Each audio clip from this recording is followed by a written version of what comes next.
into my life. I'm only sorry I couldn't make it back to the desk by your side. But I leave this life with no regrets. It was a wonderful life, full and complete, with the great loves and great works that make it worth living. I am sad to leave, but I leave with the knowledge that I lived the life that I intended. Best wishes, Charles. If I didn't write, if I didn't do what I do, if I didn't do commentary, if I didn't play whatever minor role I play in the history of this time, I would feel that I had failed in life. I hadn't done what I could do. I'm very lucky to have stumbled upon what I was meant to do. I love it, and I think it's important.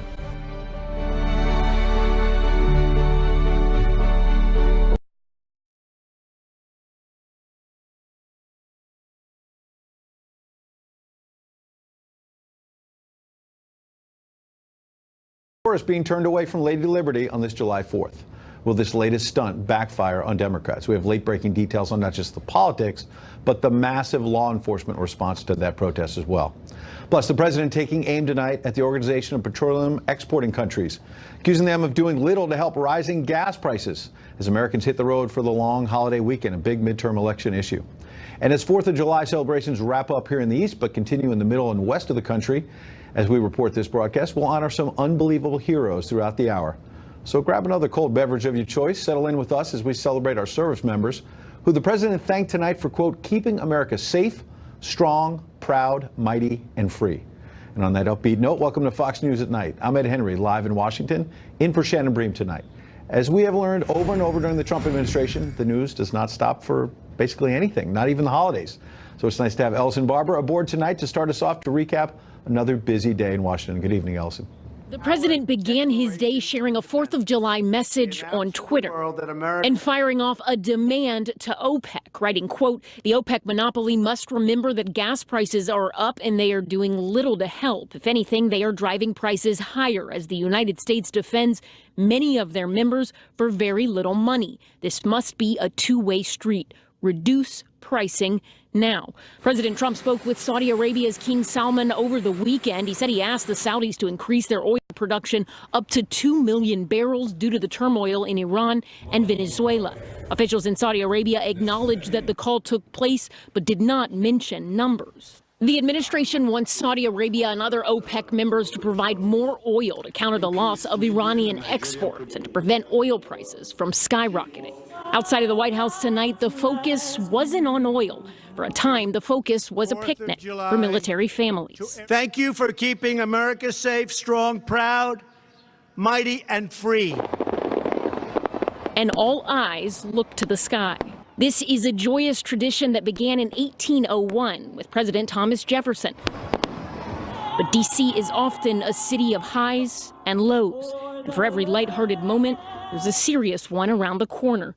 3 former wrestlers at Ohio State University told NBC News Republican Congressman Jim Jordan either knew about sexual abuse involving a former team doctor or chose to ignore what was common knowledge. Do you remember specifically talking to him about this back then while it was happening? Absolutely. I mean, like I said, it was something that we would discuss on a regular basis. There was a lot of banter about, Doc being a groper. The congressman adamantly denied the allegations at a 4th of July event in Fremont, Ohio. Things he said are just not true. We knew of no abuse, never heard of abuse. If we had, we'd have reported it. Close to this situation told Fox News that Congressman Jordan received a number of emails from one of his accusers, Mike DeSabato, and that the emails are being referred to Capitol Police in Ohio today. Congressman Jordan described an email that he received this morning as strange. Ed? Ellison, we saw last weekend protesters here in Washington, all around the country, fighting on the issue of immigration. We mentioned at the top of the broadcast what happened to the Statue of Liberty. What was going on today? Right. So in New York's Liberty Park, a group of protesters who called themselves Rise and Resist hung a banner from the monument that said abolish ICE. They said they were there demanding President Trump get rid of the agency and, among other things, reunite families separated at the southern border. Park police say they arrested 6 people involved with hanging the banner. But very quickly after that, the attention shifted from the banner to a person scaling the base of the Statue of Liberty. Police evacuated the park and spent more than 2 hours trying to get the woman down. She was basically up there saying about the children in Texas. It was a really tactical rescue just because of the slopes up there. I mean, it wasn't a flat surface. A Rise and Resist group on Twitter says the climber was one of 40 participants in their banner action, but they say they did not know she was going to climb the statue and that she acted entirely on her own. Wow. Ed? Incredible story. Thank you, Ellison. You bet. As the left ratchets up those protests against the president, as well as ICE agents who say they're just trying to do their job, which is actually enforcing our immigration laws, newly minted citizens were just sworn in legally in an annual Independence Day ceremony. Some 14,000 immigrants swearing to defend the Constitution at 27 naturalization centers on this, the 242nd birthday of this great nation, and the signing of the Declaration of Independence, of course, in 1776. Of course, you know that Thomas Jefferson wrote the first draft of the Declaration, but did you know who were the editors? John Adams and Ben Franklin, according to the National Archives. Not a bad editing team. Anyway, here's what some of America's new citizens had to say today after hearing from the president himself. You have pledged allegiance to America, and when you give your love and loyalty to America, she returns her love and loyalty to you. So people that come here, they gotta come here like legal. Now I'm pushing on my sister to do it too, because I don't want like nobody to separate like or family or anything. That would be really hard. Those folks are pushing the benefits of legal immigration, as you heard. So what is the Abolish ICE movement actually demanding? Along with prominent Democrats, some in the Senate now calling for the abolition of the agency charged with enforcing law and order at the border. Let's bring in tonight's panel, Democratic strategist Al Mater and radio host at WMEL here in Washington, Larry O'Connor. Good evening, gentlemen. Happy 4th. Happy Independence Day. I thought we were going to do the tie thing. Yeah. We all got red, white, and blue. Coordinate this. You didn't tell us. It's all right. You know, even if you tried to coordinate it, it wasn't going to happen. I don't think I can pull that off. I apologize for nothing. All right. Al, yes, sir. In terms of no apologies, what in the world is going on with this Abolish ICE movement, which basically started among socialists, started spreading among some quote-unquote mainstream Democratic senators in your party, and now you've got people trying to scale Lady Liberty on Independence Day. What in the world's going on? Well, I'm certainly not going to sanction someone scaling Lady Liberty. That was a terrible thing to do. Cost a lot of money for law enforcement. Not in favor of that, Ed. But look, people are upset with what's going on in immigration in our country, and so calls to abolish ICE are really more of a placeholder for what do we need to do to reform our system. I don't believe we should abolish ICE. I don't think it's good politics for us in the midterms, by the way. But I certainly understand the sentiments behind it, particularly when this current administration for many months has been separating children from their parents, ripping them out of their arms. Well, Larry, you can respond to that, but Al seems, on the first part at least, to be honest about the fact that while a lot of Democrats are saying this is a great idea, that heading into a midterm, being basically against security at the border doesn't sound like such a great idea. Yeah, I hate to tell you, but you're behind your party leadership on this right now. I think that they are jumping on this Abolish ICE movement. And these protests, you know, today is a day where we're all supposed to not look at the politics of the moment, not care necessarily about who happens to be sitting in the White House, because our country is over 240 years old. Our founders actually had a vision based on principles and values that wasn't supposed to live and die based on who wins an election. And you see these protests of women climbing the Statue of Liberty so nobody else can go there, putting law enforcement at risk, their lives at risk. You just see them scaling that. It's such a selfish, myopic view of what this country is. It really disgusted me to see that. On that point, look at this poll that came out today, Gallup, about whether you're proud to be an American or extremely proud to be an American. Republicans, 74%. Democrats, only 32% say they're extremely proud to be an American. I wonder if this has something to do with it. The DNC chair, Tom Perez, put out a statement on Independence Day that said, among other things, everywhere we look, our most fundamental values are under attack. As we celebrate our nation's independence, we recognize that America's founding promise remains out of reach for too many families. Too many members of our society are struggling to find a good paying job or get the health care they need. Too many women LGBTQ Americans, people of color, people with disabilities still face inequality. Al, we want to get this country as equal as possible, okay? But has your party noticed that a lot of jobs have been created in the last year and few months? Look, a lot of jobs have been created, but not nearly as many as were created in the 8 years under President Obama, number one. And number two, well, everything... It's only been a year and a few months. All very give them fair. Another 6 but years. The 3 million or so that have been created under President Trump are not necessarily a lot more than were created under the same period under President Obama, I would note. But with respect to Chairman Perez's comments, he references facts. A lot of people still are struggling in America. There's a reason people are unhappy in the disaffected heartland. And so there's nothing wrong with pointing that out and saying we can do better as a country. But if you keep telling people over and over, yeah, everything's horrible. You're the party of grievances at this point. What are the positive ideas? It's not a grievance to say we want to lift people up, bring them into higher economic mobility. It's Independence Day, and this was a laundry list of complaints about all the things that are awful in this country. You know, I was not happy with the policies or the rhetoric of President Obama for 8 years, but every 4th of July, I would celebrate with my family and my children and my friends about the greatness of our country. Where's that kind of message from the leader of your party? No, amen to that. Look, it is 4th of July. It's a great day. And perhaps the messaging of gloom and doom isn't best suited for this day, but everything he said is true. Okay. I'll give you my tie for that one. There was something else that was said among the new citizens. The first person that was quoted there, we had him on camera, and he said, these are people who are doing it legally. I want to play a soundbite from 2006. Barack Obama was a young senator. Here's what he said about illegal immigration. Those who enter our country illegally and those who employ them disrespect the rule of law. And because we live in an age where terrorists are challenging our borders, we cannot allow people to pour into the U.S.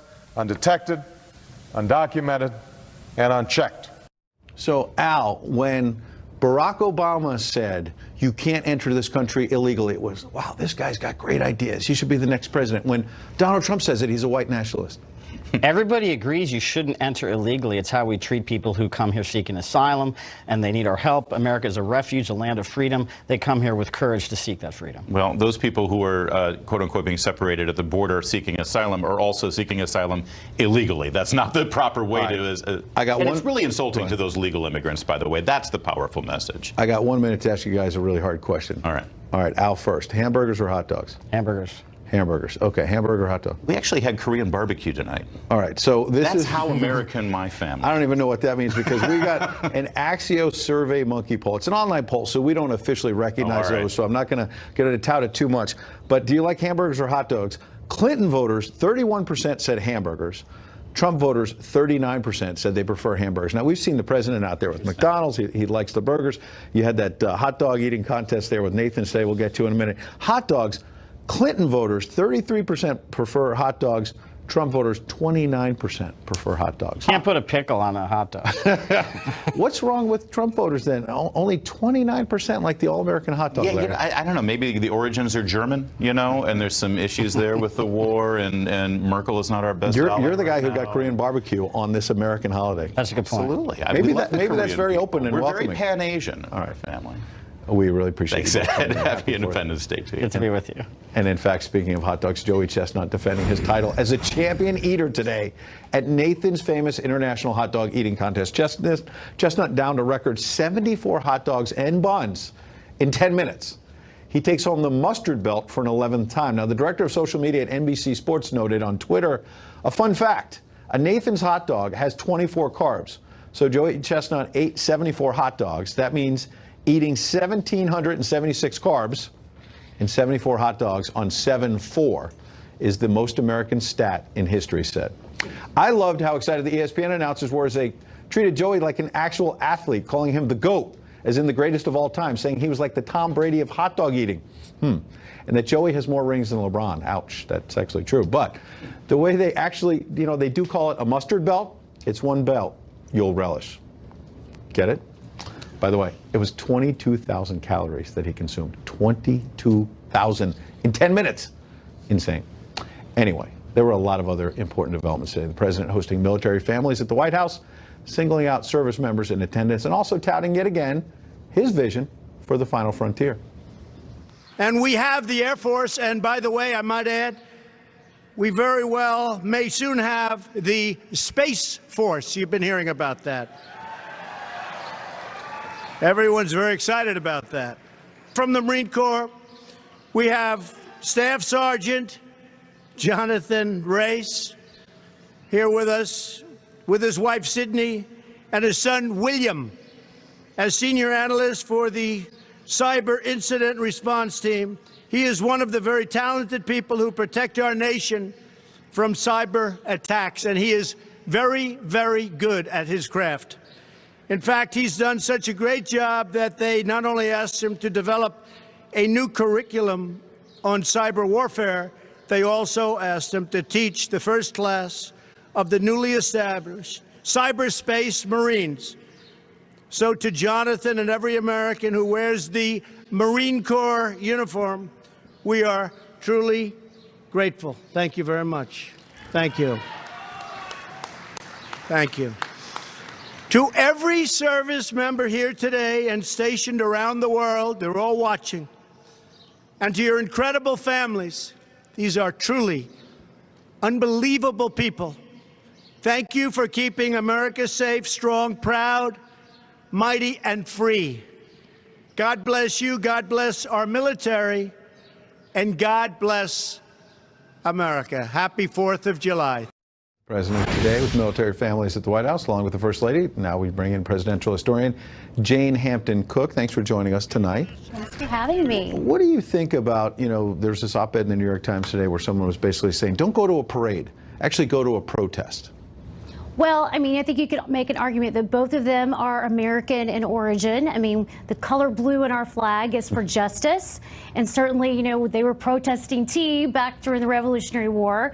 But I also think that when you go to parades, when you go to fireworks displays, it doesn't matter if you're a Republican or a Democrat or an independent. That's the time when we come together as Americans and we just celebrate America. We, eat hot dogs or hamburgers or Korean barbecue or barbecue chicken sandwiches at home like I did today. So it's just a time to celebrate America. And, George Washington didn't say, depends on who's president, how patriotic you should be. Right. He said citizens by birth or choice, that your country has the right to ask for your affection. So what is going on in this country today then, as a presidential historian, when you see this Quinnipiac poll about the lack of civility in politics, for example, we'll put up the numbers there. Basically, you can see lack of civility. 47% of voters blame the president for lack of civility. 37% blame Democrats more for this. Basically, 91% saying that lack of civility in politics is a problem today. Well, I think that that's very much the case. I was in Texas last week, and that was one thing that came up. Politics has gotten too divided. And so I think that, the media, we hear everything that's going on, and I think people don't hear enough of the good, and we don't focus maybe enough on the good of our country, and we don't focus maybe enough on the principles that undergird things. And when we're attacking each other all the time, it kind of just draws us down a little bit. But did the founders also teach us that we should have real clashes of ideas, we should have real fight and division, but then come back together and actually govern? Absolutely. I mean, they did talk about having these civil discourse, civil conversations. Even Thomas Jefferson and John Adams, they started out really good buddies on the same committee to issue the Declaration of Independence, and then we know that they had a huge falling out with each other, but yet they came back together at the end of their lives. And Jefferson reflected on Mr. Adams that he had a zeal and he fought for every word of the Declaration of Independence. So they were able to rise above it. And I think it's really hard to rise above some of the rancor that we see. So that poll we showed had more people blaming the president, whether it's tweets, other things, but also saying Democrats need to get more civil.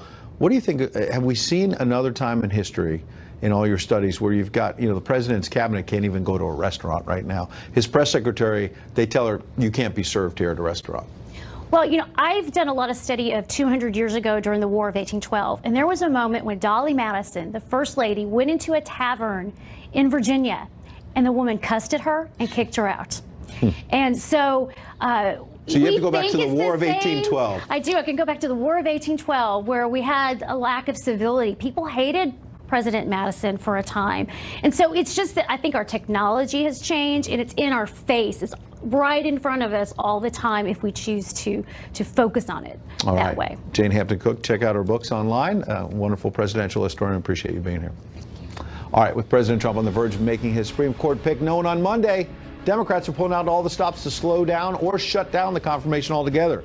We'll take a look at the left's strategy and the Republican senators they're planning to target next. President should not feel bound by that list and instead should seek out recommendations to ensure that he gets the best possible person. And we've got some fun tonight, as we promised. These fireworks from Fort Worth, Texas, live. We'll be crisscrossing the nation's celebrations throughout the hour.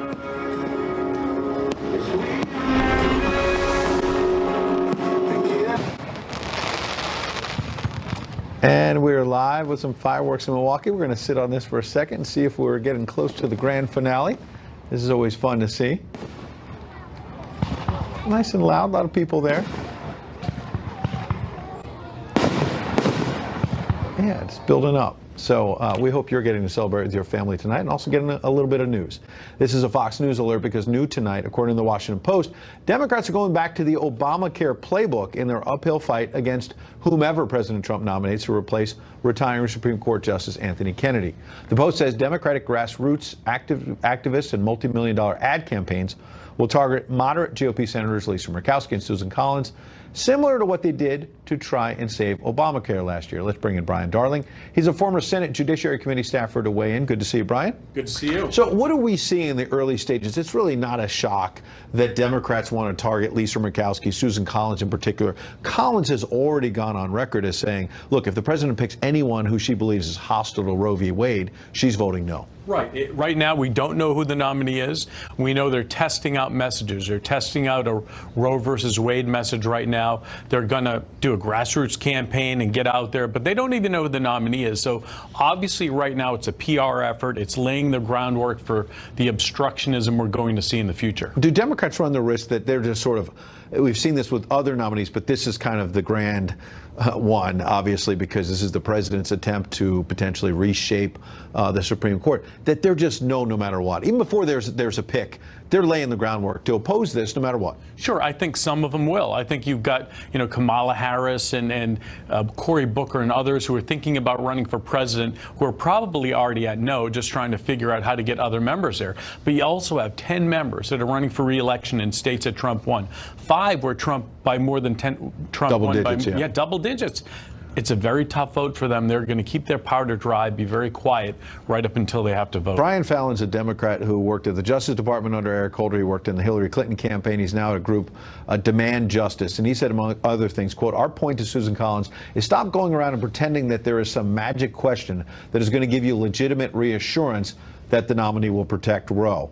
That's what Fallon said. If they came from the list, it's fruit of the poisonous tree. He's talking about the list of the 25 conservative justices that the president basically said he would nominate back in the campaign if elected, and he gets these picks. There's something else Brian Fallon said, which is that this nomination will determine whether we have 4 years of Trumpism or 40 years. And I think that crystallizes what the Democrats are doing in trying to block this, which is that they think even if they can knock the president out in a couple of years, his legacy is going to live on. Yeah, part of this is a referendum on Trump. They want to beat up on Trump. They want to score defeat against this president any way they can. And if they can get Susan Collins, Lisa Murkowski, or any other Republican to come on board, part of what they can do is score a victory. And this would be a big victory for them, even if the president has to nominate new nominees. We're showing some of the basically finalists. These are the people the president's actually interviewed. And top left, top right, Amy Coney Barrett and Brett Kavanaugh really seem to be, and we don't know for sure, but they seem to be the finalists, and there seems to be a split developing among conservatives that maybe Barrett is stronger in their estimation on being anti-abortion and anti-Obamacare, as we mentioned at the top, and that Kavanaugh might be more centrist in their eyes. True, false? Well, my former boss, Rand Paul, has stated publicly some concerns about Kavanaugh. I mean, I understand that he's got some Fourth Amendment concerns. That's on civil liberties issues. Yeah, civil liberties issues. Mike Lee would be somebody who'd be kind of an out-of-the-box pick because he's somebody who serves in the Senate. He has been a clerk to not Supreme Court justices, but justices that went on to be in the Supreme Court. He'd be a pretty good pick. I mean, all of them would be a great pick. But the bottom line is this is a war of wills between Republicans and Democrats. Republicans have the vote and they can get this nominee through. Whoever it is, if they have the willingness to stick together. Got 30 seconds. The president's doing another one of these rallies tomorrow in Montana. You've got a Democratic Senator Tester up for election. The White House is putting pressure on these Democrats already, too. Oh, yeah, John Tester is one of the targets. He's somebody who's going to get a lot of pressure from this White House because the White House would like to see a Republican win that seat, and the Republicans have a pretty good recruit out there. All right. And so we're mere days away from getting word on that nominee, and the fight will be on. Brian Darling, appreciate you being here. Thank you. All right. Mystery and intrigue, meanwhile, as two Britons are in critical condition after being exposed to the same nerve agent used on a Russian spy. And Iran's president is putting pressure on European nations, hoping they'll step in to save the Iran nuclear deal against the odds. But we have new details on a major breaking story about a possible Iran-backed assassination attempt in Europe. Stick around for the details.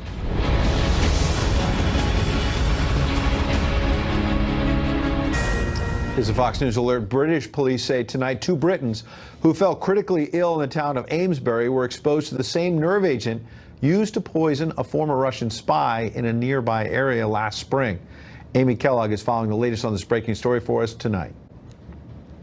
Just 8 miles from the place where former Russian spy Sergei Skripal and his daughter Yulia were poisoned in March with a military-grade nerve agent called Novichok, police declared a major incident in Amesbury, Great Britain on Wednesday. A couple in their 40s, named by local residents as Charles Rowley and Dawn Burgess, British nationals, had been taken mysteriously ill on Saturday. According to a neighbor, one had foamed at the mouth, the other had hallucinations. In an astonishing turn of events, police late Wednesday night announced that the couple had been poisoned with the same agent used on the Skripals, according to information from the military's chemical testing lab, Porton Down. This evening, I've received test results from Porton Down that show that the 2 people have been exposed to the nerve agent Novichok. Police first thought they had become sick from taking drugs. From initial assessment, it was thought that the 2 patients had fallen ill after using drugs from a potentially contaminated batch. However, on Monday the 2nd of July, due to concerns over the symptoms both the man and the woman were displaying, samples from both patients were sent to Porton Down Laboratory for analysis. Britain, backed by allies, blamed the poisoning of the Skripals on Russia, which denied the allegations, but Russian diplomats across Europe and the United States were expelled. At the time of the Skripals poisoning, hazmat crews were careful to cordon off local sites thought to have been contaminated. It was believed any threat had been eliminated and the area was safe. In this latest incident, British investigators also sealed off areas the couple had frequented before becoming sick, like a Baptist church center, which had held a family fun day the couple had attended. Police today said they felt there was no risk to the wider public this time, but they said they would continually assess the situation and urged caution. I should also warn the public to be careful, as always, of picking up any unknown or already dangerous objects, such as needles and syringes.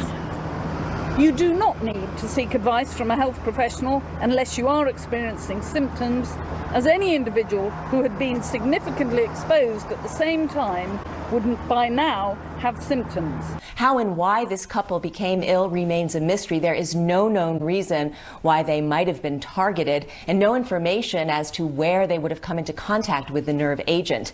They remain in critical condition tonight under police guard. Ed. All right, remarkable story, Amy. Meanwhile, Belgium, France, and Germany detaining 6 people over an alleged plot to bomb a weekend rally by exiled Iranian opposition groups in Paris.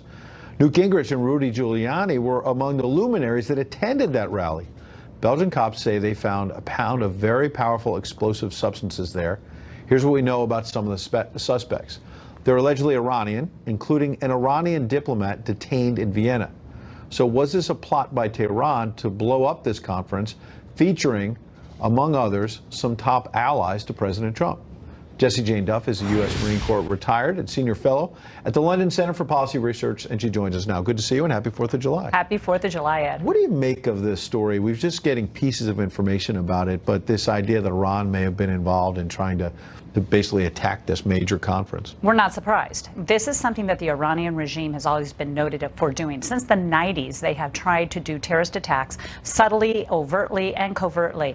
And yet we still engage with them. We still have their embassies. We still have their diplomats. Why have we not exiled them? They've done this repeatedly. This is not a first-time offense. We saw it in the 90s. And we've always stated, the U.S. government has always stated that the terrorism that is coming from Iran is coming from their very leadership. These aren't just rebel groups that are within the Iranian family. These are the mullahs that are pulling the strings. And the funding of Hezbollah and other terror groups. Wouldn't President Trump argue that in pulling out of the Iran nuclear deal, he's taking a first step in trying to say there's a new sheriff in town? Exactly. So they fund Hezbollah, they fund Hamas, and they also fund Bashar al-Assad in Syria. So with all that combined, we're seeing the European Union now in a panic because you know why they don't want this Iran deal over, the nuclear deal? Because of money. It's not about peace, and they're on the right track. Germany They thought it was going to be open for business. Of course. As soon as the deal was cut in 2015, the European Union was gleefully getting involved with Iran, incestuously, selling products left and right. Germany, #1, billions of dollars. And then we find their parts on some of the chemical weapons that were thrown in Syria that were made by Iranians. So now you have to say, what is more important, your morality to humanity or the almighty money and power? Interesting. President Rouhani from Iran has been doing a little tour of Europe trying to save the Iran nuclear deal. Among other things, he said, today we both believe that we must do everything we can to maintain the agreement. We are both thinking that what the Americans did was against international regulations, and of course the Americans themselves will be harmed. He's saying we both believe, as in the European Union, as you mentioned, and Iran. He's scared, President Rouhani, that not only has President Trump pulled out of the Iran nuclear deal in general, but the actual practice of U.S. sanctions are about to be reinstituted, and they're going to hit Tehran hard. Oh, absolutely. And what they're panicking over is that the European Union wants to keep their money flow. They want this cash cow going. So what they're trying to do is essentially figure out a way to funnel the money outside of the U.S. Treasury so that they don't suffer the sanctions. These are some sleazy deals going on that are obviously for the best, not for the best interest of the people, not the people of Germany, not for the people anywhere, only to support the Iranian regime. And the Iranian regime, as we have heard time and time again, is the world's largest state sponsor of terrorism. The money doesn't go to the people, it goes to the Islamic regime. And yet we heard from President Obama and his aides over and over again that we needed to talk to Iran and that there was going to be a new day with Iran with the nuclear deal. To be fair, does President Trump now face the same kind of conundrum with North Korea? Because he said, look, we've got to sit down with Kim Jong-un. There's going to be a new day. And now we're seeing satellite photos and other intelligence suggesting maybe North Korea is not living up to their end of the bargain, just like Iran is not living up to it. Well, we always knew that Iran wasn't living up to it. We saw thousands of pages of documents that came from Israel where it showed that they never had stopped pursuing their nuclear ambitions. And with that said, Korea actually has been suspected of selling the nuclear programs to Iran. So there's billions of dollars in exchanges there. These are incestuous brothers. They are able to support their nuclear mission because of each other. Now, here's where President Trump is going to have to take a step back. Iran isn't somebody you invite into the White House. They have thousands of bloody Americans' bodies on their hands. I joined in the Marines, and guess who had killed those Marines in those barracks? Iranian-backed Hezbollah, way back in 1983. Over 200 Marines, the worst terrorist attack before 9/11. And that never can be forgotten. And those victims' families never saw a dime. What did we do? We sent billions of dollars of cash over there, and it went to the Islamic Revolutionary Guard. It did not go to the people.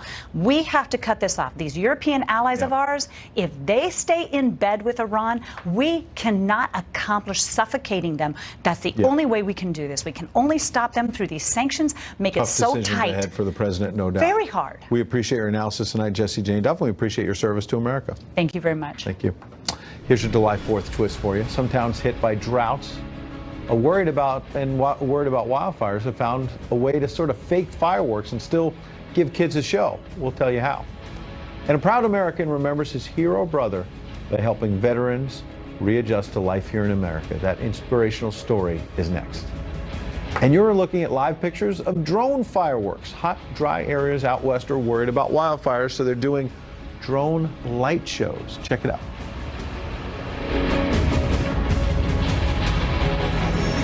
Back, we've been showing you fireworks live all around the country. This is actually a drone fireworks show in Cave Creek, Arizona. You heard that right, a drone fireworks show. The region, of course, gripped by wildfires. This is very important, a very serious matter. So they figured out a safer way to enjoy Independence Day. And so they're trying to keep the tradition alive for kids and families, people of all ages. And it's a much safer way to do it, to still light up the sky, but not run the risk of either creating new wildfires or making existing ones even worse. So a nice way to keep that tradition for families alive.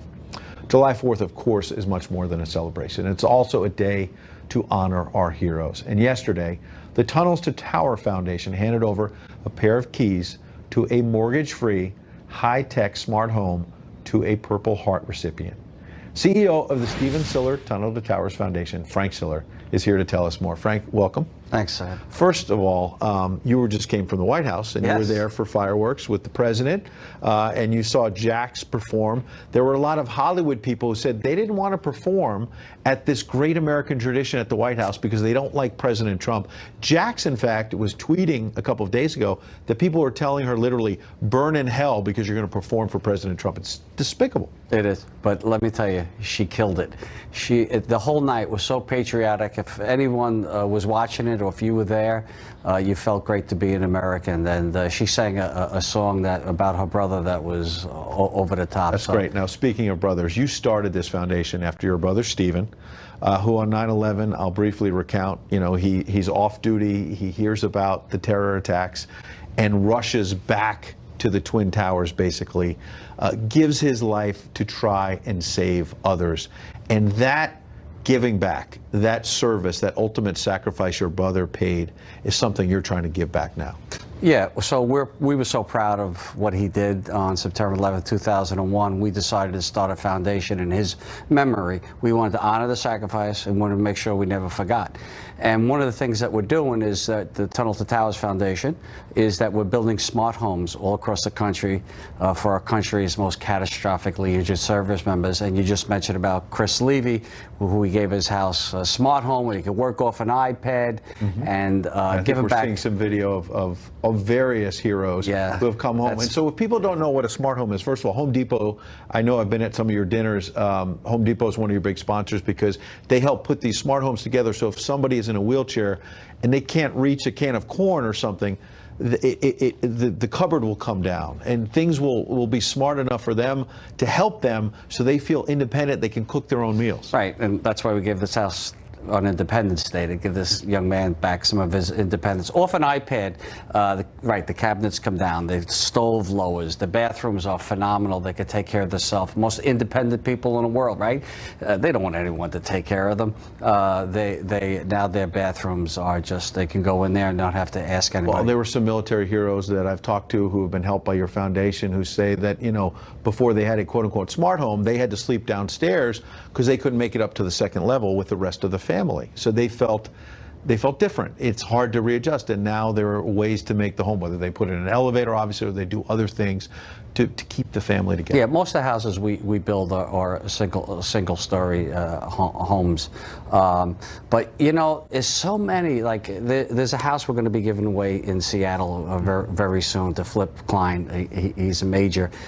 He's getting married. So many of our guys have gotten married since they got their homes. They've had their children. They have their growing families. So these homes are so important to them. Mortgage-free. They paid a big price. A lot of them are double, triple, quadruple amputees. Fox News viewers have been very helpful to your cause. How can more people help? Go to tunneltotowers.org. My brother ran through the Brooklyn Battery Tunnel to the towers that day. Tunneltotowers.org. We're very fortunate. Like I said, Home Depot, GM, so many great companies that support our veterans and help us build these houses. But we count on Fox viewers and many other people. Tunneltotowers.org. Your brother Stephen was one of those many heroes on 9/11. You're a hero now in terms of what you're doing with this legacy to make sure we never forget. Oh, thanks, Ed. Appreciate you coming in, Frank. Thanks, sir. All right. When we return, another touching Independence Day story, this time of a teenager who has actually turned to golf to remember and honor her late father, who was killed in active duty. And our latest fireworks display tonight. You see Coors Field in Denver. Happy 4th, everybody. I guess they're done with the baseball game.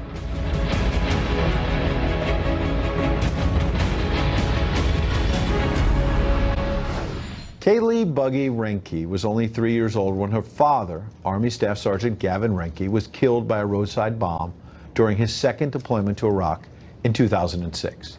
Therese Garnier caught up with Kaylee for a very inspirational Independence Day story.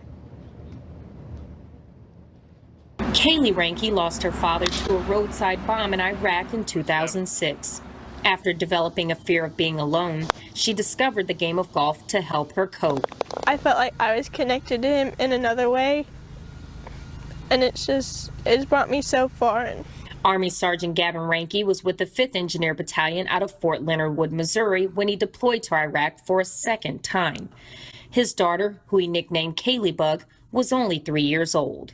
I don't remember a lot, but my mom's told me a lot. He was really tall and really goofy and really fun to be around.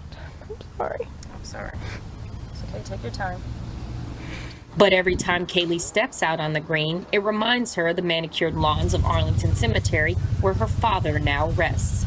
And she feels closer to him. I had this Bible that he had while he was over there that we were given back that had pictures of me and my mom in it, and I keep that in my golf bag. Buggy has competed in 45 matches over the last 3 years with the help of Angels of America's Fallen, an organization that helps children of service members who died during combat or suicide due to post-traumatic stress disorder.